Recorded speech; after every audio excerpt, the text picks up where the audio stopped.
क्या आप अक्सर ही डॉक्टर के पर्चे के बिना एंटीबायोटिक्स खरीद कर खा लेते हैं? अगर हाँ, तो जान लीजिए कि ये आपको मुश्किल में डाल सकता है। एंटीबायोटिक्स दवाओं का जरूरत से ज्यादा इस्तेमाल बैक्टीरिया को सुपर बग में बदल रहा है, यानी ऐसे बैक्टीरिया जिन पर कुछ समय बाद कोई भी दवा असर नहीं करती। अस्पताल से लेकर पीने के पानी और दूध तक में मौजूद ये सुपर बग इंसानों को जानलेवा बीमारियों का शिकार बना रहा है। हर साल लाखों लोगों की जान इन सुपर बग्स की चपेट में आकर जा रही है। क्या है एंटीबायोटिक्स अब्यूज की ये पूरी थ्योरी और इसके कॉन्सिक्वेंसेस, बताएंगे आपको इस रिपोर्ट में। Welcome to the big bench daily.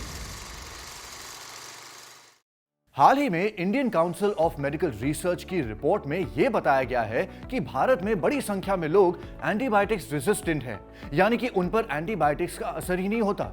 यहां तक कि लाइफ सेविंग एंटीबायोटिक्स भी असरदार नहीं होते। मैक्स सुपर स्पेशलिटी के डॉक्टर रोमिल टिक्कू ने इसे लेकर चिंता जताई है। बिना डॉक्टरी सलाह के अगर एंटीबायोटिक्स का बेतहाशा इस्तेमाल इसी तरह होता रहा तो अगले 25 सालों में सभी एंटीबायोटिक दवाएं बेअसर हो जाएंगी। अक्सर देखा गया है कि लोग नॉर्मल कोल्ड कफ में भी एंटीबायोटिक्स ले लेते हैं। यहां तक कि बच्चों को भी बिना डॉक्टर की सलाह के एंटीबायोटिक्स देते हैं, जबकि सच्चाई ये है सर्दी या बुखार वायरल इन्फेक्शन की वजह से हुआ है या बैक्टीरियल इन्फेक्शन की वजह से, ये लोगों को पता ही नहीं होता। अगर एंटीबायोटिक गोलियों को लेने में यही लापरवाही बनी रही तो भविष्य में बुखार और दस्त जैसी मामूली बीमारियों के बैक्टीरिया कोविड-19 से भी ज्यादा बड़ी तबाही मचा देंगे। कुछ हेल्थ मैगजीन के डेटा के मुताबिक 2050 के बाद हर साल मामूली बीमारी वाले बैक्टीरिया 1 करोड़ लोगों की जान ले सकते हैं, क्योंकि इन पर एंटीबायोटिक दवाओं का असर ही नहीं होगा।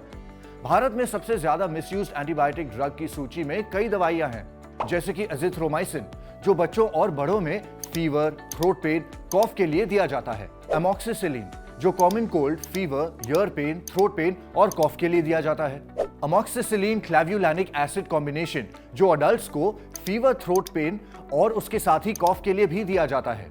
सिप्रोफ्लॉक्सासिन और ऑफ्लॉक्सासिन, जो यूरिनरी इन्फेक्शन और डायरिया के लिए दिया जाता है। सेफिक्सीम, जो फीवर, थ्रोट पेन और कॉफ के लिए यूज होता है।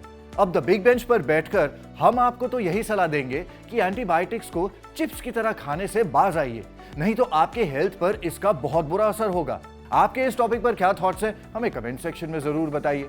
और ऐसे और इंटरेस्टिंग वीडियोस देखने के लिए देखते रहिए द बिग बेंच, बैठ के सोच।